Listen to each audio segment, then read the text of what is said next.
The first time it happened, I was just right in the middle of lunch. I said, "Hey, that's me." You know, it was great. It was electrifying. It was just, you know, all your pop dreams. I mean, because I was only in my mid-20s, so it was quite good fun.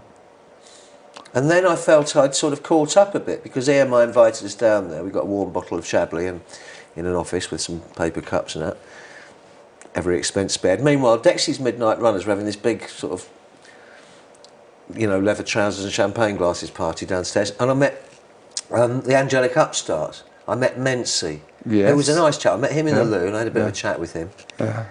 And the Angelic Upstarts were going around the office where there was a sort of pool of secretaries saying, "Do something work, you fucking bastards."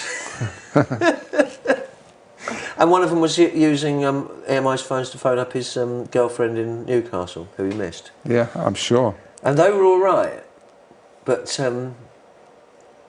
you know, I don't know. I just remember going up there. I wrote a song about it called "I Fell in Love with a Cleaner at EMI," and I think that's where the name of the band came from. Okay.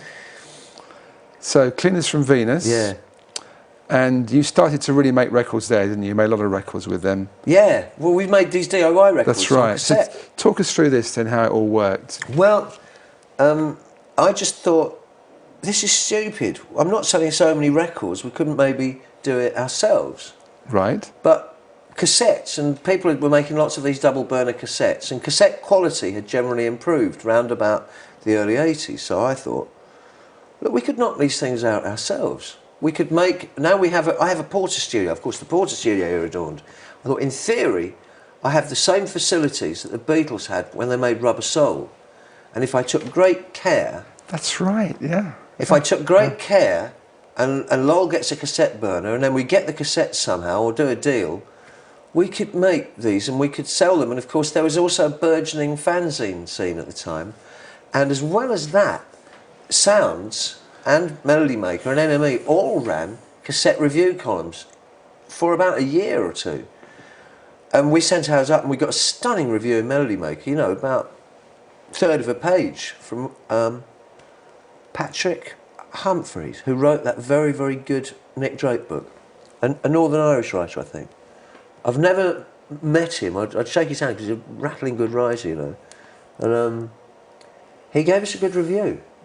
And NME used to mention us, and we'd feature in Sounds often. So you were doing this basically at home, making up the cassettes? Yeah, we just thought, you know, who needs a record company? Making the inlays. Yeah. You don't expect to make a profit, do you? Yeah. Not if you're a musician. So you just thought, well, why don't we just sell this stuff? And I kept a tin, and that was our profit, or negative deficit, as creative accountants call it. And what other bands doing this, selling cassettes? Well, we met other people through the fanzines. People wrote to us, and sometimes we swapped tapes. But we sold quite a few. Yeah. We began to get a following. And that was kind of good enough for me at the time. And I actually held out. And then about 1984, the quality went up. I actually got quite good at home recording. And I made something and I mastered it on a Revox properly. And a film director I know, Steve Roberts, who directed Sir Henry at Rawlinson End, the Vivian Stanchel film, who lived next door to me, said, "This is actually good, you should be putting proper records out early." I said, "Well, they're only stealing money anyway," but I was very rebellious at this point. And it was the middle of the 80s and we were, you know, I was kind of putting up minors and things like that, so I was very agitprop, I was very politically geared. And he said, "No, I shall take it to my friend Strat." This is Tony Stratton Smith, who loved this track. It's called Drowning Butterflies.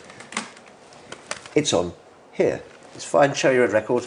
The very best of the Cleaners from Venus. Easily obtainable on the internet.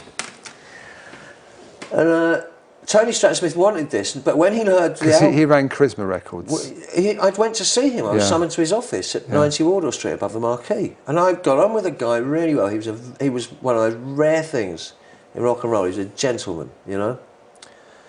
And I was going to sign with him. He offered me a 25k advance.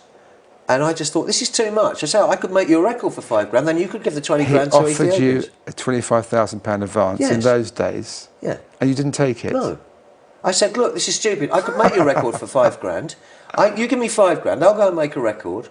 You send a 20k to Bob Geldof's Ethiopian thing, or whatever it was at the time. And he said, well, we can't do that, Martin. I mean, John Crawley, the publishing guy, explained this to me. We can't do that sort of thing. And I said, well, why not? You know, there's... But you could have taken the 25 grand and then sent 20 No, grand I off. wanted them to do it. Okay, you saw it as a statement by them. But Tony Smith, he was going out of the industry then. He was getting very interested in charisma films. I don't think he was very well. He always had a slightly bluish pallor on him, Yeah. which I took to mean he was fond of a rich diet and maybe not running around too much. But he was such a nice man, and he left me in the hands of one or two of his henchmen, who were more directly music industry. I met some great people up there, but that was how I nearly signed to Charisma Records. Most of the things that have gone wrong have been all my fault. I'm a really stupid git sometimes, but... So in the end, the Cleaners from Venus kind of got to the end of their road, whatever. Well, Long went off to Bath to live with his girlfriend. Right. He was sleeping in a park at one point there, but then he moved in with his girlfriend. And he just went out, and then Giles Smith, who had a really wacky band called the Orphans of Babylon. It was just, I don't know, they wore 70s suits and played a ritzy little keyboard, rinky-dink keyboard and a guitar. And they did these 1-minute pop songs. They did one song called It Was a Hell of a Break for Ray Reardon. These were not commercial songs, but they're very good. And I liked his wackiness because one thing about the Cleaners from Venus, yes, we were jangly, yes, we liked 60s stuff, but one of our big common influences was the Bonsai Dog Doodah Band. This had been a terrific influence on me. I don't think I've made an album without a sheep noise somewhere on it. I always insist on doing it. And Andy Partridge said, well, we won't have one on this one, Martin, but I managed to stick one in. I found one of those Japanese shaker toys that you kind of rattle it, then it starts and goes, and I stuck that on the end of the track, and you can hear it. Okay. So we got to the end of the Cleaners. Yeah. And then there was the Brotherhood of Lizards. Well, no, we got signed for the Cleaners and we went to Germany. Okay. And we sold lots of records. I mean, lots of records. Giles doesn't mention that in his book. So you came out in EMI.